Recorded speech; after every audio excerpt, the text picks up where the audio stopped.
Welcome to the School Leaders Podcast. My name is Dr. Gashard Harrigan, the podcast for current and emerging school leaders, those who support and supervise them. You will hear from passionate educational leaders who are transforming their schools, communities, and creating positive outcomes for students. I will also share my personal reflections and tips from over 15 years as a school leader. Together, we will talk about how to level up our schools and leadership practices.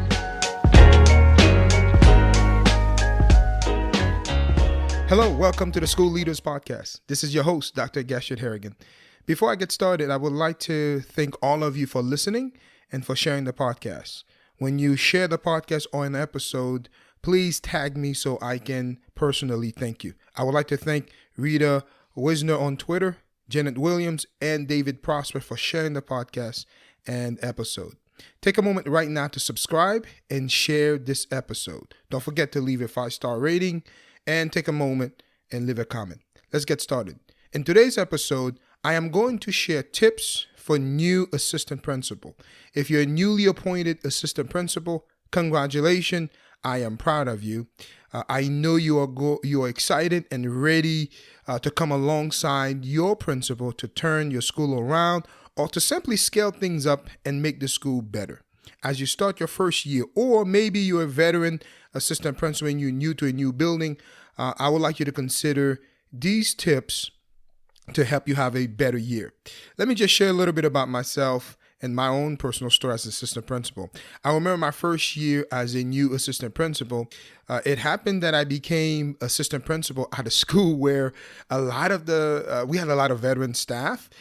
In fact, some of those staff could be my parents. And what I mean by that is that some of those teachers and support staff were actually my teachers and staff at my old high school where I graduated. So some of them remembered me and knew me.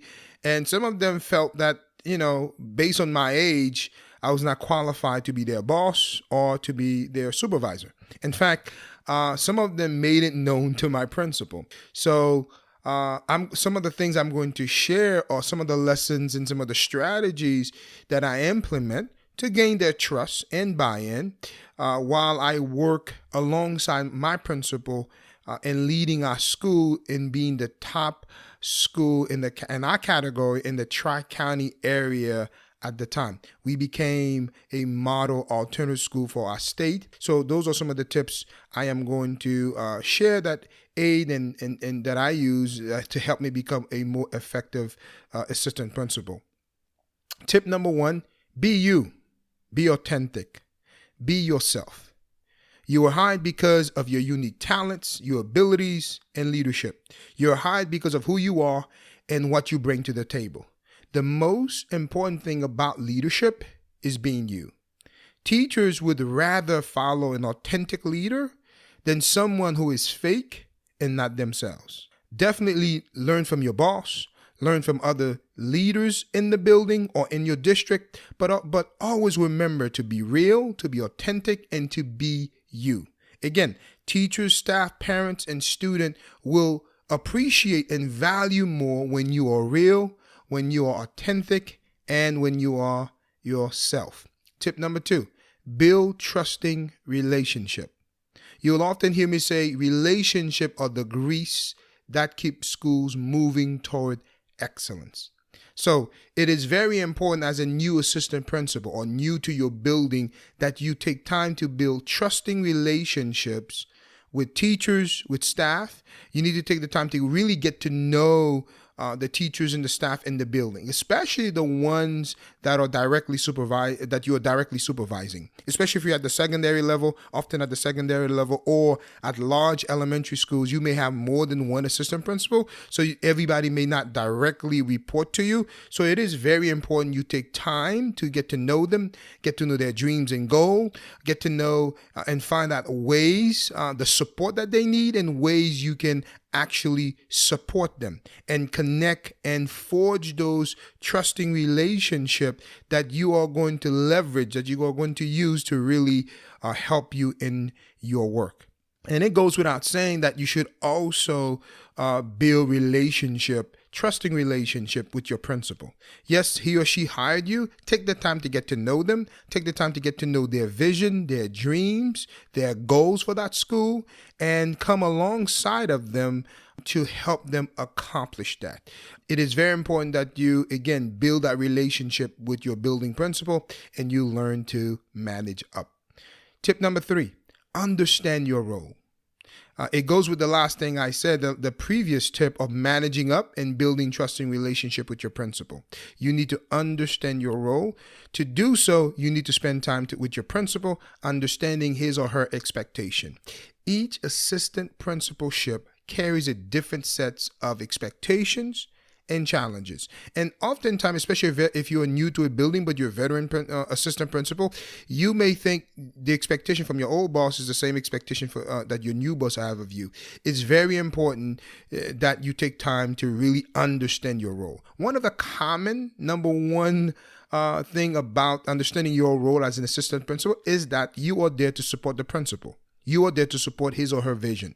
I often say, if you cannot work for your principal, if you cannot support their vision, you are in the wrong school and under the wrong leadership. So until you leave, you need to support them. So it's very important that you understand part of your role is to support your principal, support his or her initiatives. Again, if he or she's being unethical, I'm not telling you to do anything unethical, but it's very important that you understand you're there to support your principal's vision, their dreams, their initiative, and where they are trying to take the school. One of the most important practice that I used to do every single year when I was an assistant principal. I happened to be an assistant principal in 3 different schools, 3 different levels. So it gave me a unique opportunity. Almost every 3 years, not by design, I was in a different building. I started out at the secondary level, went to middle school, and then I ended up elementary before I became an assistant principal. So I've worked at all the levels, and that gives me a unique understanding of the role of an assistant principal at each level. But this was one of my practice that normally when we return back from the summer and we return back in the building, I would take the time, set up a time to meet with my principal before teachers come in the building, right after I come from vacation, just to, over the summer, just to take some time to speak to him or her, get to know what is his or her goals or focus area for that specific year. And I wanted to take that time also to ensure that I have a deeper understanding of my principal's expectation for me. How did I do last year?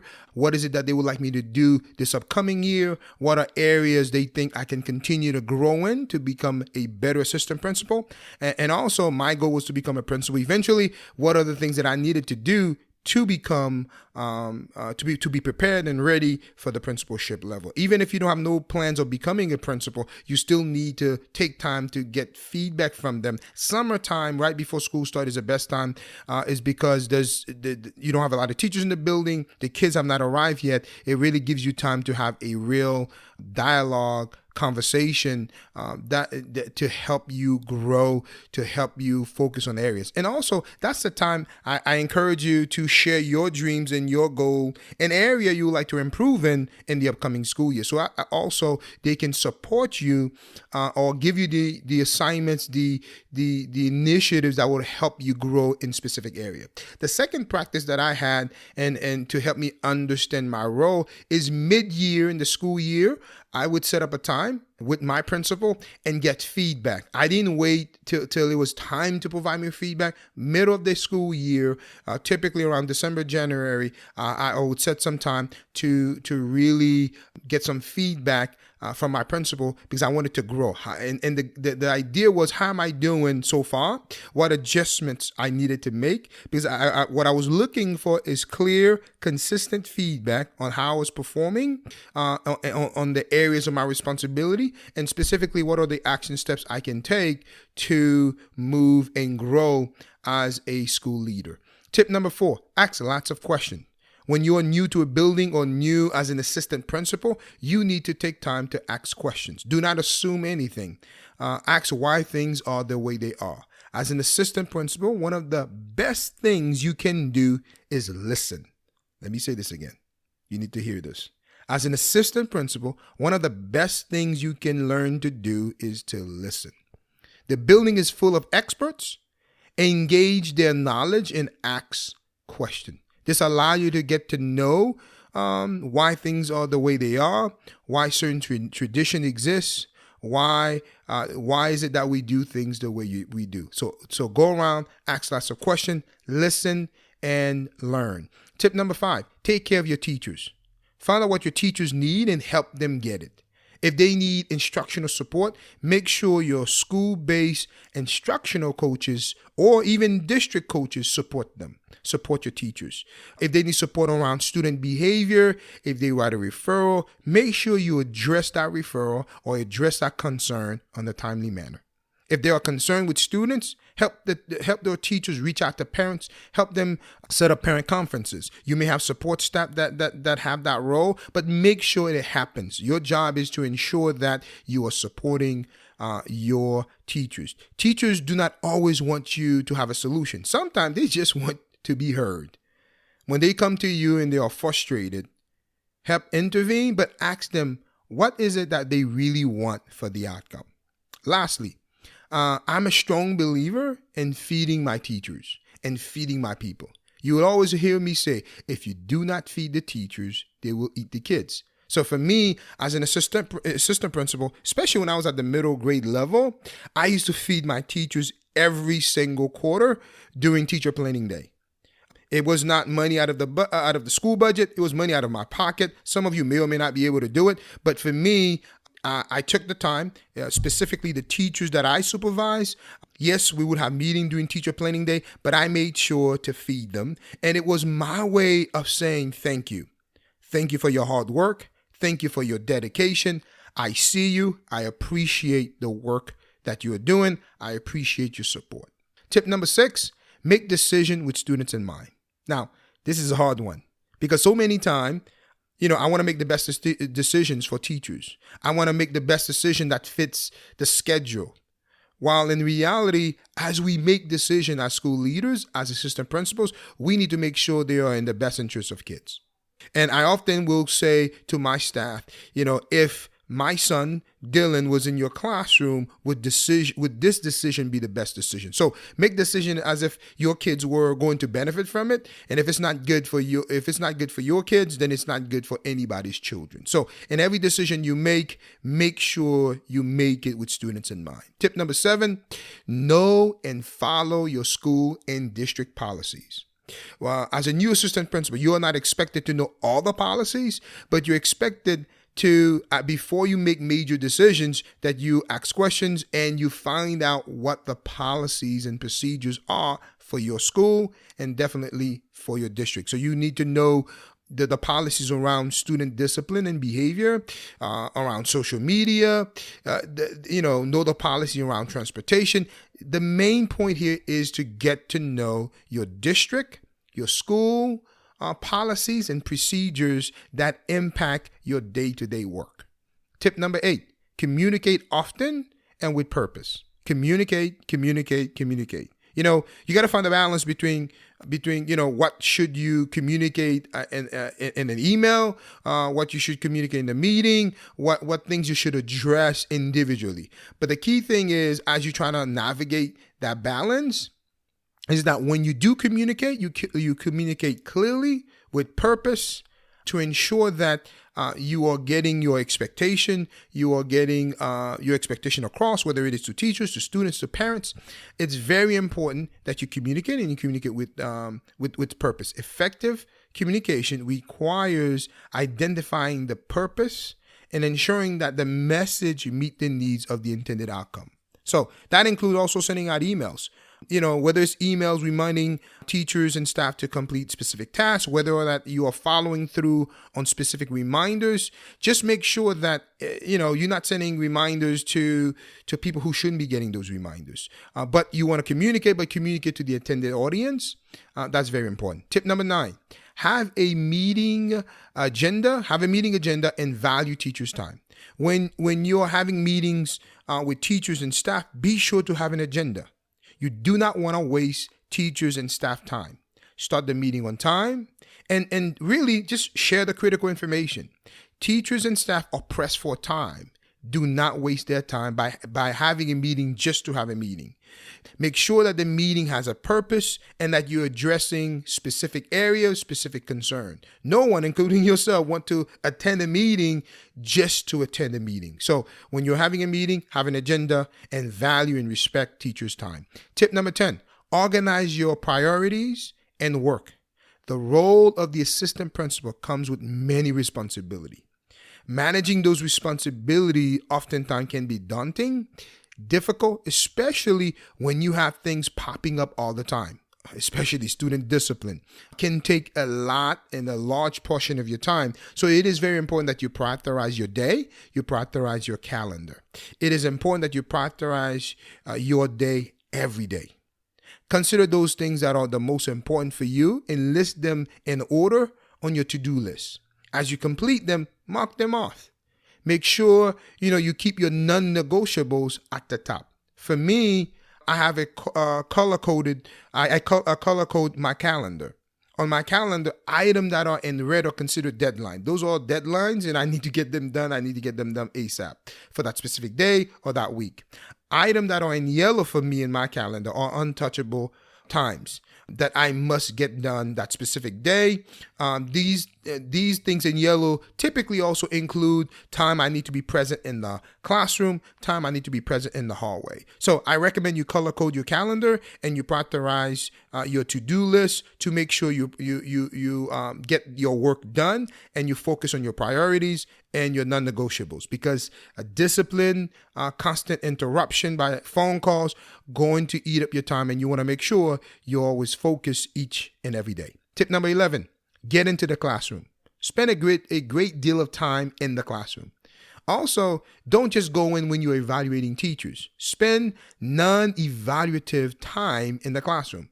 What do I mean by that? The evaluation process can be very threatening for teachers, right? An administrator come in, usually with a computer or tablet, and they're in the teacher's mind, hey, this administrator is taking note, picking apart my lesson, picking apart what I'm doing right, doing wrong. So it could be very daunting. Take time to just go into classroom to observe without necessarily being evaluative. Yes, you could provide feedback, but everything doesn't have to necessarily count toward their points based on your district. Take time to visit classroom, not only when you're evaluating teachers, but take time to go in for student presentations, student projects. When students are showcasing their work, teachers are working on the specific project, just go in to observe and support to show. It's also a way of showing that you value the work that teachers are doing. Now, while I say don't go in and let your evaluation be non-evaluative, also visit those classrooms or periods where teachers are struggling. Let's say you notice that fifth block, third block, that there's a lot of referrals. Go in those periods, go in those classes to see what's going on. Because by you being there, you could see whether it is the teacher needs specific feedback. Maybe then, you have the coaches, depending on your school or district, you provide them with the support that they need in that specific period, in that specific block. It may just be a difficult block that teacher need support, or maybe it may need a schedule change because that block, the teacher maybe have 30, 40 kids and it's just a tough block. But if you're not visiting the classroom, you would know what's going on. Now, oftentimes we visit the teachers who are struggling. Do not forget to visit your best teachers. Visit their classroom and capture exemplary instructions that are taking place in those specific classrooms. Why? Because you're going to use their expertise to do teacher-led professional development. Or when it's time for sharing of best practices, you can really use your best teachers to lead, to showcase, to help other teachers that are struggling. How can you help the school move forward as an assistant principal if you do not see firsthand what is taking place in the classroom? So take time to visit the classroom. Tip number 12, own your growth. Oftentimes, assistant principals do not take the time to own their growth. You need to take ownership of your professional development. Yes, your district may have specific courses, specific things that you have to go through your first year or maybe your first 2 years, but don't just stop there.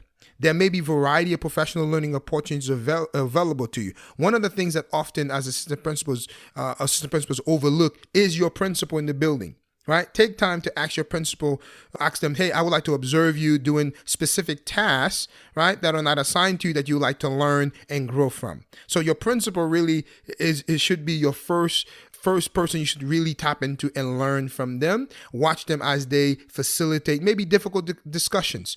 Watch them how they address, parent concerns, staff concerns that are major, and how do they go about addressing them, following district policy. Those are some of the best way to learn. During budget season, ask your principal to let you review the budget with them and discuss how he or she, set his or her priorities and set and allocate the budget based on those priorities. Now, outside of your building, look toward your district. Oftentimes, your district may have a lot of PDs that you overlook. Take time to avail yourself to those district PDs. Now, once you take advantage of your district PDs, avail yourself to national conferences. Remember that iron sharpens iron. Take time to learn from leading voices in our educational leadership sector. Participate on chat on Twitter to connect, to lead a book study, to develop a cohort of colleagues with whom you can reflect and grow with. Consider listening to podcasts like this one you're listening to. Subscribe to this podcast, and turn in every other week for leadership nuggets, ideas to help you grow in your leadership. The ceiling for your own professional growth is in your hand. You need to take the initiative to really make it what you want from it. I have a personal growth plan. I recommend every leader, especially every assistant principal, develop their personal growth plan with goals for each school year. Develop a plan for meeting action step for meeting those specific goals. And I would also encourage you, whether it's in your building, whether it is other colleagues in the district, or whether it's a friend or family member, have someone to hold you accountable to reaching those specific goals. Tip number 3, find balance. Take time for yourself and for your family. When I was an assistant principal, especially at the middle grade level, I really struggled with this. There were several times I would be in the building and the custodial staff would turn off the light on me. They didn't know I was in the building. I was in my office working late, and it was time for them to go home. It was 10:30 at night, and I would still be in the building trying to get work done. At times, if my principal knew I was in the building, she would call me and say, listen, you need to go home. Stop. The work will be there for you the next day. Go home. So needless to say, I spent a lot of time in the school building my first early years. My personal relationships suffer greatly. Even my health suffer greatly. So I know as an assistant principal, it is a tough job. Being a school leader is difficult. The hours can be long, and oftentimes you have a lot of burden, a lot of work on your shoulder. But you need to remember that if you do not take care of yourself, you cannot take care of other people. Again, if you do not take care of yourself, you cannot take care of other people. You cannot pour from an empty cup. So take time to rejuvenate, take time, learn, set up a time when that time comes, you shut down and you go home. One of the benefits of coming out of the pandemic is that many of us have learned the importance of self-care. Being an effective assistant principal requires finding a balance between the responsibility of the position and the responsibility to yourself. So it is important to leave the building at a reasonable time, go home and spend time with your kids and put your kids to bed. It should be that your child or your children see you at night before they go to bed. You may have a late night because of a game, because of a specific activity, but somewhere in that week, 3 out of 5 days, you should go home early and put your kids to bed. Take time to go to if you have kids who are in sports, who are in activity, make time to go to their games, make time to go to their activity. Take time to breathe. Take time to refocus. Take time to rejuvenate. Take and make time for yourself, for your family, and for your kids. It's very important that you make time for yourself, that you find balance for this work. There you have it, folks. I hope you were able to take away at least one nugget to improve your first year as a new assistant principal or as a new leader. Thank you for listening. Thank you for joining me today. Please consider subscribing to the podcast, leave a 5-star rating and a comment, share this episode with a friend, and on social media. Follow me on Twitter, Instagram, and Facebook for leadership ideas and tips. Again, thank you for joining me today. Until next time.